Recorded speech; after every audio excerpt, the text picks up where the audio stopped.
विद्यार्थी मित्रांनो, standard 5th mathematics गणित यातील chapter number 4 multiplication and division म्हणजे गुणाकार आणि भागाकार या प्रकरणाचा आपण अभ्यास करतोय. त्यामध्ये आपण मागच्या तासिकेला भागाकारावरील शाब्दिक उदाहरणे सोडवली.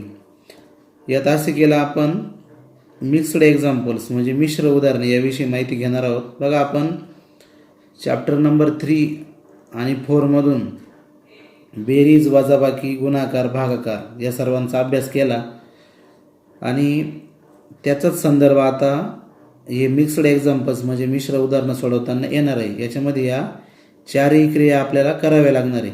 त्याची काही उदाहरणे बघूयात आपण. फर्स्ट एक्झाम्पल्स बघा, जे स्क्रीनवर दिसतंय ते. Example first, from a total of rupees 10,000 Anna donated rupees 7,000 to a school. The remaining amount was to be divided equally among 6 students as the all-round student prize. What was the amount of this prize?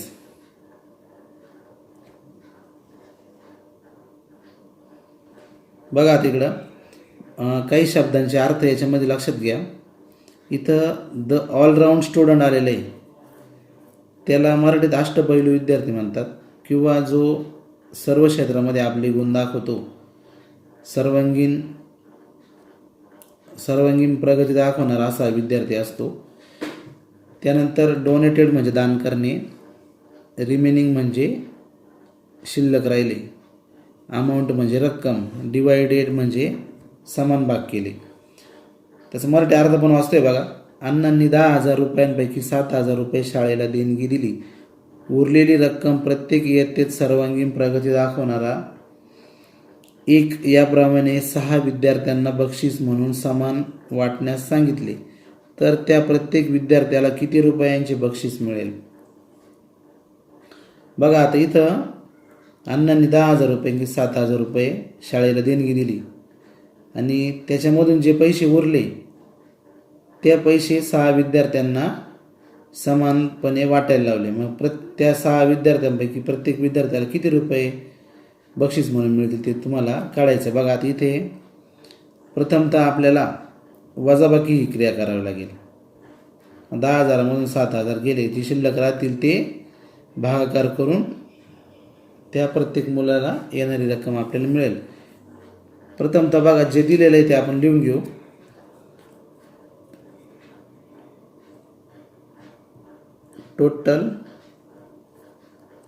Total amount rupees, हे रुपीजचं चिन्ह आहे, rupees 10,000. Total amount म्हणजे एकूण रक्कम होती 10,000, त्यांच्याकडे 10,000 रुपये होते. डोनेटेड, त्यापैकी त्यांनी डोनेटेड रुपीज 7,000, त्यापैकी 7,000 रुपये त्यांनी शाळेला देणगी दिली. द रिमेनिंग अमाऊंट, 10,000 मधून 7,000 रुपये आता आपण घालू, किती शिल्लक राहते बघू. द रिमेनिंग अमाऊंट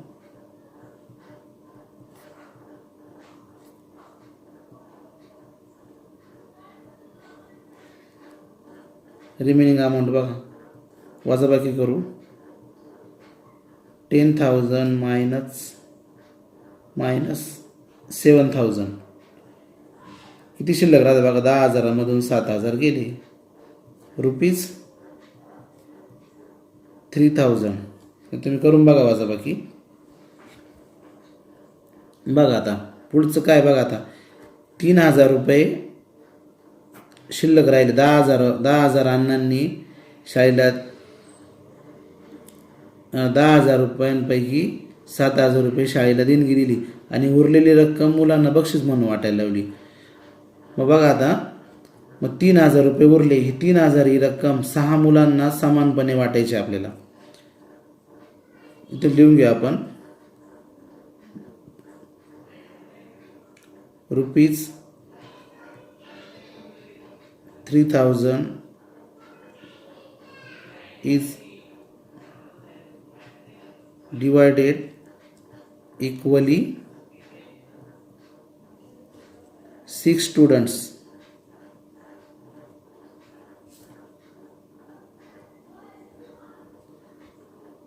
आता इथं आपल्याला 3000 भागिले 6 करावं लागतील. तो भागाकार इथे लिहून घेऊ.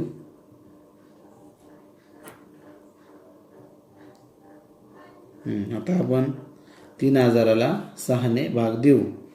प्रथम दोन संख्यांना 3000मधील प्रथम दोन अंकांना भाग देऊ. 6ने 30ला पूर्ण वेळ जातो का? जातो. 6 पंचे 30.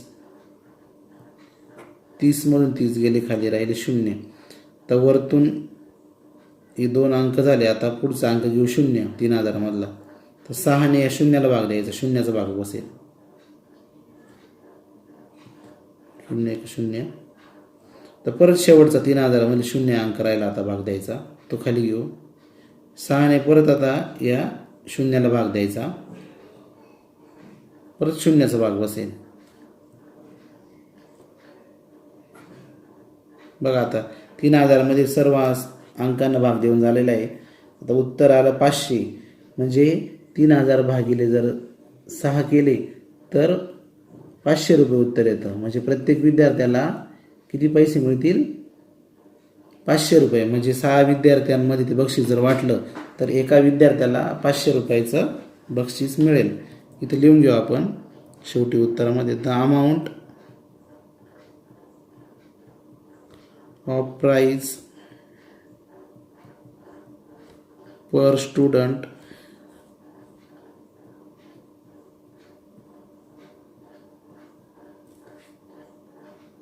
Is equal to ₹500. म्हणजे एका विद्यार्थ्याला 500 रुपयाचं बक्षीस मिळेल. समजलं तुम्हाला हे उदाहरण? याच्यामध्ये आपण प्रथमतः वजाबाकी क्रिया केली, नंतर भागाकारी क्रिया केली. अशा प्रकारे मिश्र उदाहरणे सोडवावी लागतात. तर एक दुसरं उदाहरण बघूया आपण.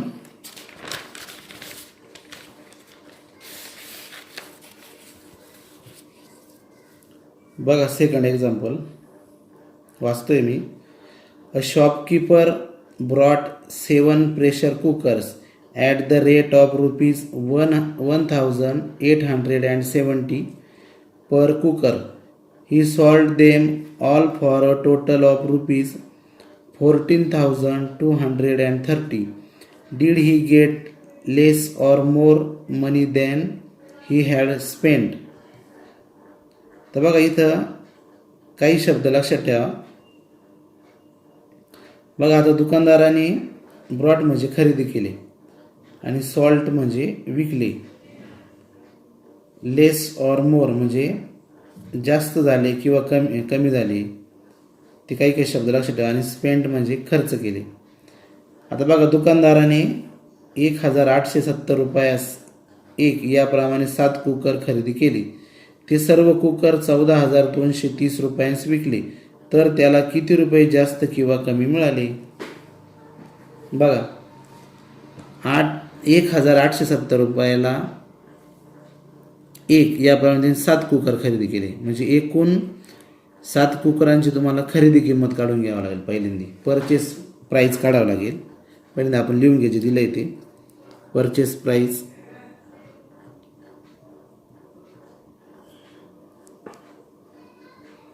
बघा परचेस प्राईस किती आहे?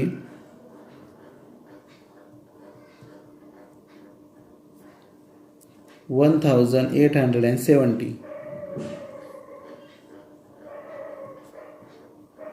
1870 एकाची किंमत, एक कुकरची किंमत, अशी त्याने 7 कुकर खरेदी केली इंटू 7. बघा परचेस प्राईस म्हणजे तर लिहून घेऊ खरेदी किंमत.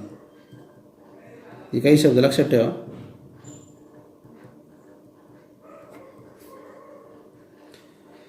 मग बघा 1870 गुणिले 7, तिकडे गुणाकार करून घेऊ शेजारी आपण. मग तिथं उत्तर लिहू.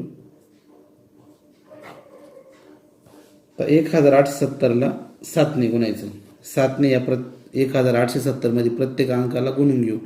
7 गुणिले 0 0, 7 × 7 = 7 गुणिले 7 49. हातच्या 8च्या 4 खाली आले 9, 7 8 56, 4 60, 8च्या आला 6 खाली राहिले 0, 7 1 7, 7 आणि 6 13, उत्तर आलं 13,090. 13,090 म्हणजे 7 कुकरांची खरेदी किंमत आहे 13,090 रुपीज, 13,090. आता बघा, आता हे निम्म उदाहरण आपलं सोडून झालं. पुढचं काय आहे की त्याने ते सर्व कुकर 14,230 रुपयांना विकले. सेलिंग प्राइस लिहून घेऊ इथे. खरेदी परचेस प्राइस आली, आपली खरेदी किंमत आली. आता सेलिंग प्राइस, सेलिंग प्राइस म्हणजे विक्री किंमत.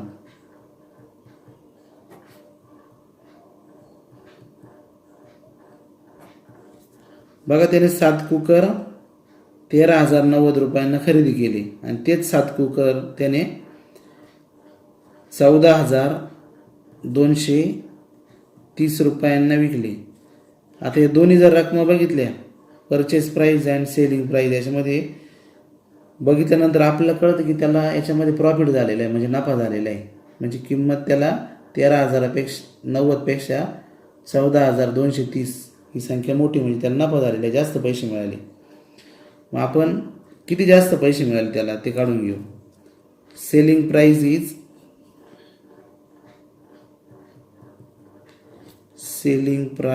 इज मोर दॅन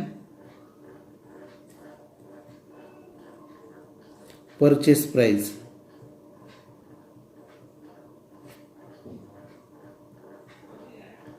खरेदी किमतीपेक्षा विक्री किंमत मोठी, अशा वेळेस नफा होत असतो. मग खाली लिहून घेऊ, मोर मनी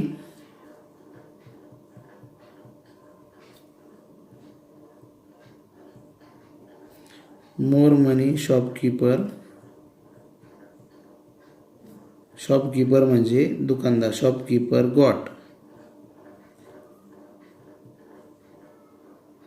त्या दोघांची वजाबाकी करू. 14,230 मधून 13,090 वजा करू. इकडे शेजारी आपण वजाबाकी करून घेऊ. बघा, 14,230 वजा 13,090 यांची करू वजाबाकी. 0 तून 0 गेला 0, 3 मधून 9 जात नाही. शेजारी 2 आहे, तिथून 1 उसना येऊ, तर झाले 13, तर राहिले 1.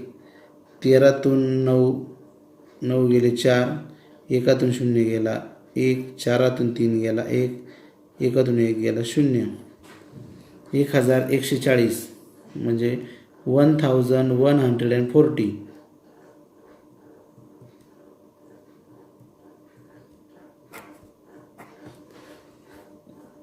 बघा, त्या दुकानदाराला या 7 कुकर खरेदी करून त्याने ती विक्री केली, त्याच्यामधून त्याला 1,140 रुपये जास्त मिळाले, म्हणजे त्याला नफा झालेला आहे या व्यवहारामध्ये.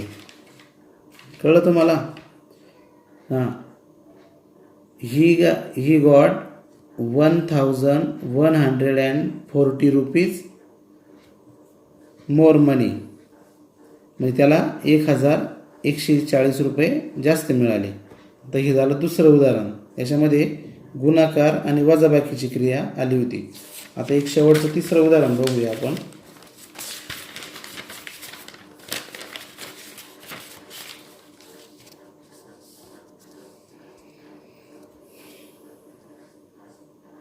तिसरं उदाहरण बघा.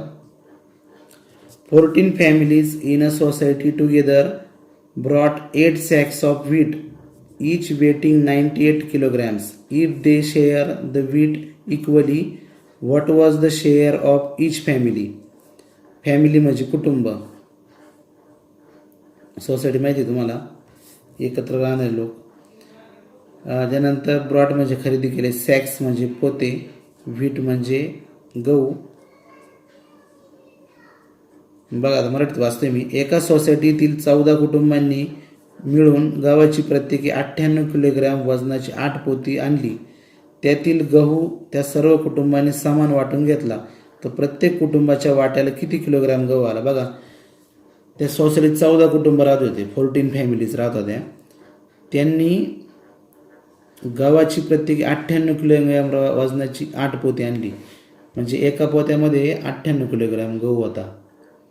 अशी त्यांनी 8 पोती आणली. मग ते आता त्यांना ही 8 पोती गहू 14 कुटुंबांमध्ये समानपणे वाटायचे आहेत.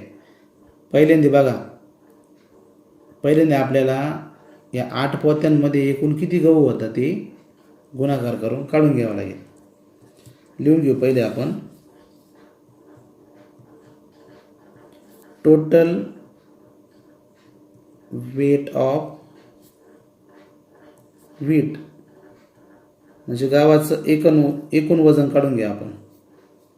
98 किलोग्रॅम इंटू 8 सॅक्स म्हणजे 98 किलोग्रॅम गुणिले 8 पोते. मग 98 गुणिले 8 करू आपण. इथं गुणाकार करून घेऊ शेजारी. 98 गुणिले 8. 8 आणि 8ला गुणायचं. 8 8 64.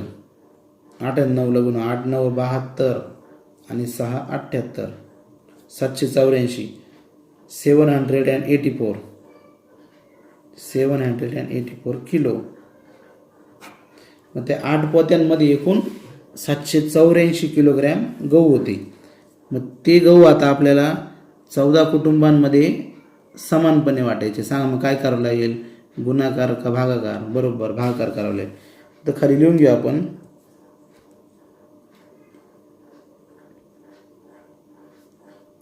$784 kilogram of wheat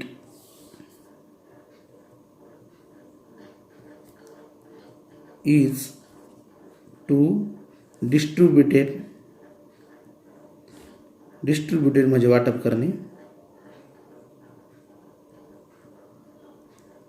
Distributed equally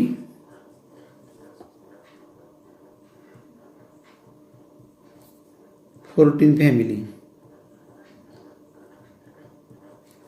म्हणजे इथं 784 भागिले 14 करावे लागणार आहे. त्याचा आता भागाकार करू आपण. आता 784 भागिले 14 म्हणजे त्या कुटुंबाकडे बघा 8 पोत्यांमध्ये एकूण 784 किलोग्रॅम गहू भरले आणि ते 14 कुटुंबांमध्ये समानपणे वाटायचे. म्हणजे 784 भागिले 14 करावं लागणार आपल्याला. 14ने पहिल्यांदी 784 मध्ये पहिले 2 अंक 78ला भाग देऊ. 14च्या पटीत 78 आहे का? नाही. मग मागची संख्या घेऊ. 14 5 70 होतात. 78 मधून 70 गेले, खाली राहिले 8. आता वरतून 784 मधील 4 हा अंक घेऊ. आता 14ने 84ला भाग देऊ. 14च्या पटीत किंवा पाड्यात 84 आहे का? आहे. 14 सखे 84. 84 मधून 84 गेले, खाली राहिले 0. बघा उत्तर काय आलं? 56. म्हणजे एका कुटुंबाला 56 किलोग्रॅम गहू येतील. ईच फॅमिली, खाली लिहून घेऊ उत्तरामध्ये, each family got 56 kilo of wheat. म्हणजे एका कुटुंबाला 56 किलोग्रॅम गहू वाटले. या उदाहरण बघा, पहिल्यांदा गुणाकारी क्रिया केली आपण, त्यानंतर भागाकारी क्रिया केली. बघा अशा पद्धतीने आपण आज मिश्र उदाहरण या भागातून मिश्र उदाहरणे सोडवताना काय क्रिया करायच्या त्या बघितल्या. बेरीज, वजाबाकी, गुणाकार, भागाकार. अगोदर मिश्र उदाहरण व्यवस्थित वाचून घ्या. 2दा वाचलं तरी चालेल. त्याच्यामध्ये मराठी अर्थ त्याचा लक्षात घ्या. त्यानंतर कोणती क्रिया करायची ते ठरवा. आणि अचूकपणे याचं उत्तर काढा. कारण याच्यात तुम्हाला दोन क्रिया कराव्या लागणार आहे, म्हणून उदाहरण व्यवस्थित वाचून घ्या. बघा, अशा पद्धतीने आज आपण मिश्र उदाहरणे हा भाग समजून घेतला. आजचा पाठ इथेच संपतोय. पुढच्या तासिकेला आपण नवीन चॅप्टरला सुरुवात करणार आहोत. आज आपलं इथे गुणाकार भागाकार म्हणजे मल्टिप्लिकेशन आणि डिव्हिजन हे चॅप्टर संपतंय. पुढच्या तासिकेला मी चॅप्टर नंबर 5 फ्रॅक्शन्स म्हणजे अपूर्णांक याला सुरुवात करणार आहेत. त्या अगोदर तुम्ही या प्रकरणावरील सर्व गृहपाठ स्वाध्याय पूर्ण करून ठेवा. धन्यवाद.